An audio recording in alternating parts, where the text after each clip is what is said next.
Hey guys, how are you? David and Franco here from GearPop.com. Microsoft just wrapped up their keynote. You won't see this video until tomorrow, which is Wednesday, because my 1000th video is going out today. But still, I wanted to get my thoughts out while it's still fresh in my head, while they're still fresh in my head, and all that good stuff. So, you know what? Let's just jump right into it. Okay, so first of all, Xbox One. That is the official name. What do you guys think of it? Post below. Seriously, I'm very interested to see what you think. Now, all the rumors about Xbox Durango, which I never wanted to begin with, that just sounds stupid. Xbox 720 doesn't make sense. And then there's Xbox Infinity. I actually love the name Xbox Infinity, but it's kind of long on the tongue and whatever. But Xbox One. Now, is this going to be Is this going to be confusing for the average consumer where they think it's the first Xbox? No, I don't think so. Honestly, I love the name Xbox One. It's very, very simple. Obviously, they're going for the whole one experience, all in one. It's your TV, movies, entertainment, video games, music, all that good stuff. So you know what? Props to you, Microsoft, for thinking of a good, creative name. I love it. Okay, so let's talk details about what this new Xbox One is capable of in terms of, not specs yet, I will talk about that in a second. Yes, I do have my notes right below, but I do want to talk about some things that they introduced towards the beginning of the keynote, and that's the always on feature. Now, Microsoft did not talk about always on in terms of DRM. We don't know how that works in terms of used games, but believe me, I've been saying this for a while now. Don't buy into the rumors. We can play used games. Obviously, it hasn't been confirmed, but you know what? I'm pretty much confirming it right now. Anyway, always on for the Xbox One means that it's always listening to you. Now, whether you're creeped out by this or you find it fascinating, that's up to you. Personally, I find it freaking fascinating as hell. I love the fact that I can say Xbox on, and the Xbox One turns on. How freaking cool is that? I mean, I could just be watching Netflix, my Apple TV or whatever, and feel like playing Black Ops 2 or COD Ghost, which I will talk about that at the end of this video, and just say Xbox on. And it turns on. What? Guys, that's just amazing. But of course, it does not stop there. If you want to switch between apps, you can, or not apps, more like entertainment portals, I guess you could say, by saying like Xbox, watch TV, Xbox, watch movies, Xbox, play my music, or switch to my game. I just think it's the coolest thing. I've always thought voice recognition is a very neat concept, and the fact that it works very well on the Xbox Connect as of today, but it's going to work even better on the Xbox One in theory, that's all around pretty freaking awesome. And yes, you can Skype in HD because I believe the new Connect has a 1080p built-in camera. Obviously, I say built-in loosely because it requires a camera, but the fact that you can Skype with your family members and your friends or whatever from the comfort of your living room on your Xbox One, pretty cool. Now, I don't know if that's something I'll use all the time, but at least the feature is there. Okay, so obviously I'm going to talk about the always-on features of the Xbox in future videos, so I'll leave that for then. But I want to get into the hardware. So what is the Xbox One all about in terms of specs? First up, we do have a Blu-ray drive. That is confirmed. Thank you. None of that licensed Sony crap. I mean, the fact that the Xbox One will support Blu-ray on day one, this is awesome, because obviously, as you probably know, Xbox tried to get into the whole HD DVD market years ago with their own HD DVD drive. That thing flopped like a mother. I never bought one because I never really saw the attraction in HD DVD. I've always been a Blu-ray person, and I'm just really glad to see that Xbox is jumping on board the Blu-ray bandwagon. Really? Bandwagon? That phrase has got to die. Next up is 8 gigabytes of RAM. That is plenty of memory for a video game console. Now, you may be wondering why it doesn't have 16 gigabytes or 32 gigabytes. Well, let's be honest. I mean, what does the current Xbox 360 have? I'm not even sure. Maybe like 4 gigabytes? But still, either way, the fact that we can have games that look as good as the Xbox 360 and perform as well as they do, but they're going to look even better with 8 gigabytes of RAM and all that good stuff, again, all around win-win. Next up is HDMI in and out. Now, this is because you can watch TV on your Xbox One, as mentioned in the beginning of this video. So you're going to need kind of like a TV overlay kind of thing. Think like Google TV, the Sony TV box that my dad has. Again, I'm not sure the exact model, but it works awesome. You can watch TV and view your apps in the lower third. And in theory, it's going to work the same way on the Xbox One, but with the whole Xbox Metro UI, not Metro, you can't say that, modern UI, which I've always been a huge fan of. And finally, last but not least, the Xbox One has been confirmed to support USB 3.0 from day one. Now, yes, I'm not going to talk about hardware too much because we don't have exact specifics on everything, But from what I can tell, the fact that it does have Blu-ray... Oh, and by the way, we did see the console. We actually saw it. Unlike Sony's PS4 announcement, which they kind of teased us, they didn't really show anything in terms of the design. But the Xbox One, I gotta say, it looks good enough. I mean, it doesn't look like something that would be designed out of Apple headquarters or whatever. Yes, I'm going to say Apple because Apple's great at design. But it does look good enough. I like it. It's a simple rectangle. It does have a slot loading disk drive, not an actual tray, which is good. That's something I've always liked about the PS3. And overall, guys, I mean, I just really like the design. It doesn't look bad. Yes, it is a little bulky, but does that really matter? It doesn't really matter. You just put it on your entertainment center, play your console games, movies, TV shows, and all that good stuff, and it doesn't really matter at the end of the day. I'm really hyper. I gotta slow down. I just had a bunch of Mountain Dew, and these events just get me hyped. Okay, so moving on, we have the Xbox One Connect, yes, which will be included with every Xbox One console. Now, whether you hate the Connect or love the Connect, I'm kind of in between. I don't use it for games. I use it for more voice recognition. Or if I have friends over, family over, then we might play Connect Adventures. But honestly, that doesn't happen very often. But still, the fact that the Xbox One Connect is included in the box from day one, that is a very smart move. Because as I've said in the past, I hate when console companies, or any companies for that matter, tack on accessories over time. I mean, think back to the days of the Sega 32X and the Sega CD. Those both flopped because they weren't in the Sega Genesis from day one. Look at the 64 disc drive for the N64.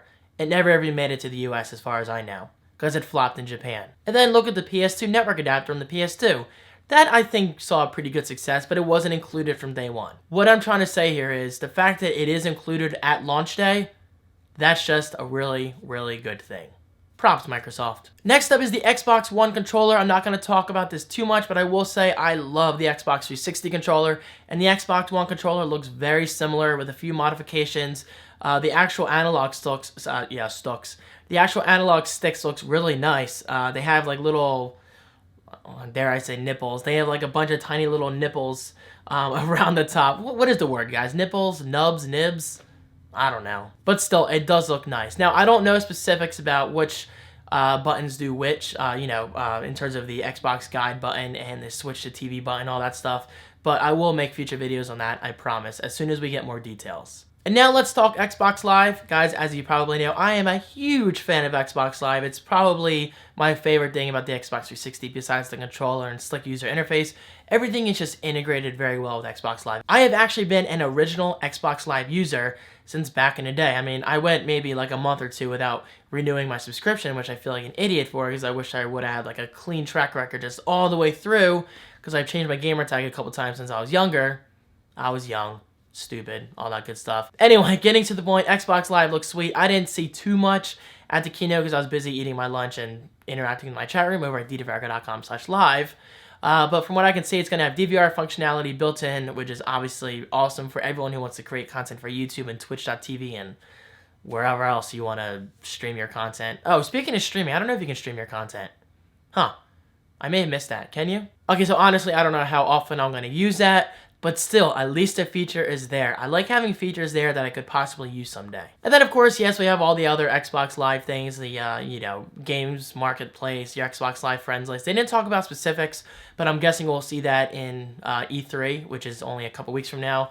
So expect more details in future videos. And now let's talk games, because as great as the Xbox One is, specs, hardware-wise, and all that good stuff, features, at the end of the day, it does come down to what? Yes, of course, the games. Now, from what I saw, nothing really blew me away, honestly, except for COD Ghost. I'll nerdgasm all over you in a second regarding that.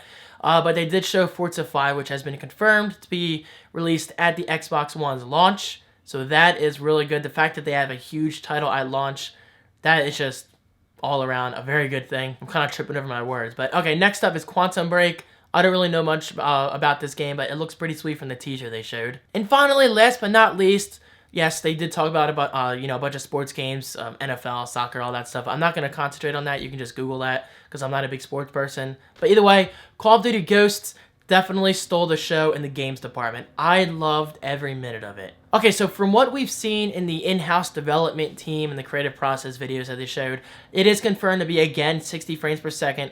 One of the many things that I love about Call of Duty over Battlefield on the consoles. And yes, keep in mind consoles. I don't really play PC or Mac games that often, but I love my console games, and especially when they run at 60 frames per second.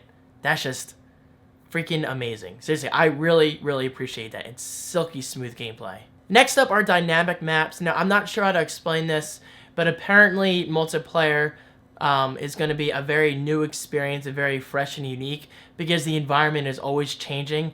Not just because of something that happens automated-wise, but because of the player did something. Like, they showed some kind of portion of the multiplayer match, you know, the actual gameplay, where like a grenade went off, or maybe somebody shot something. But anyway, it caused like a bunch of logs to come down, which in theory, if you're standing in front of those logs, you're going to be crushed to death. So I love when games introduce alterable environments. I'm not really sure how to explain that, but still, hopefully you know what I mean. I just love environments that change in response to the player's actions. There, that's actually a very good way of explaining it. The next up is the all-new engine. Yes, Call of Duty Ghost will be built up from the ground up. So that's a good thing, as I always see people complaining, oh, David, Call of Duty Black Ops 2 is just the same as Black Ops 1 with a few new maps, and Modern Warfare 3 is just like Modern Warfare 2 with a few new maps. Well, that's why we like it, because the gameplay works, the mechanics work, the graphics look just fine in terms of Xbox 360, and the game runs pretty damn well. Now, yes, I'm just throwing that out there because I know I'm going to get a few people below saying, Call of Duty sucks, David, Battlefield for the win. Who cares? Just play the game that you enjoy. I don't understand why people always have to argue over which one's better. Does it really matter? No. Still, though, with that said, it is really cool that they're finally building a brand new Call of Duty engine from the ground up, and that's just awesome. And it's just perfect timing, because an all-new engine for an all-new console, that can only mean awesome things for the future, right? And now, this is where I nerdgasm all over you guys. Get ready, put your nerdgasm shields on.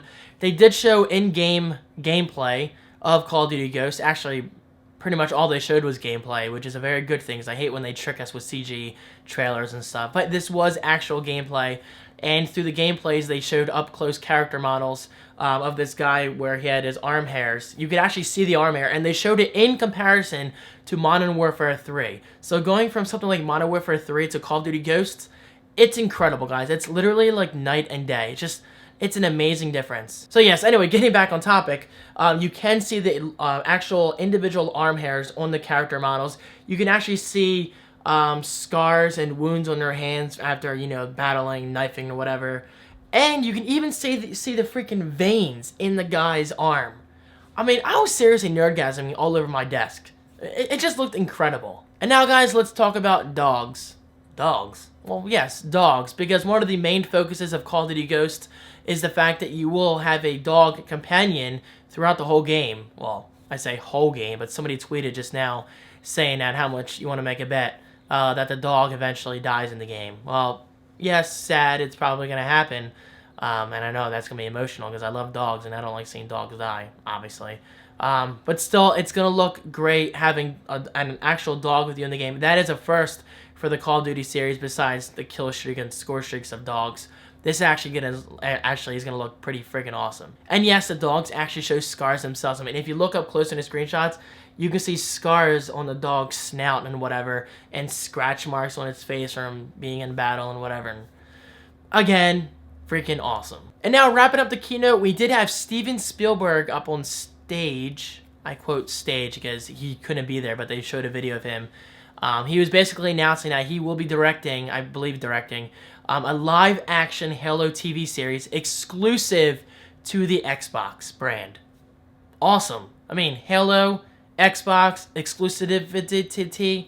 I can never say that word, exclusivity. You know what I mean. And finally, Microsoft did confirm that we will be seeing the Xbox One later this year all around the world. Now, we don't have a price, we don't have an exact date, but the fact that we will be seeing the Xbox One this holiday season, Microsoft signed me up. I don't care if it's $400 or $500. I will be getting one on day one. You can guarantee that. Day one, Xbox One. I see what they're going for here. Not really. One is all about the all-in-one experience. I just enjoy puns. And those are my thoughts regarding the Xbox One, guys. What are your thoughts? Please post below. I really do want to know. I mean, would you rather get the PS4 or the Xbox One? Now, if you want to ask me, in my honest opinion, I think Microsoft did a much better job at the keynote than Sony did about a month ago with the PlayStation 4. I mean, we saw some pretty cool things with the PS4, but we didn't even get to see what the console looked like. I mean, we saw some functionality in terms of games and features, but in my personal opinion, and this might be because I'm an open Xbox fanboy, I don't mind admitting it, Microsoft definitely stole the show for me, and I really cannot wait to see what they show in E3 in just a couple weeks. And now with that said, guys, do not forget to check out the FrancoGaming.com. I'll hopefully be launching that sometime next week, which in my opinion is perfect timing with all this Xbox One craze going on, PS4 craze, and I just want to have it live in time for E3 of 2013, and I think it's going to be pretty sweet. So thank you guys so much for watching. Your ongoing support is awesome, and I really hope you enjoyed my 1000th video, and I'll see you next time. Peace!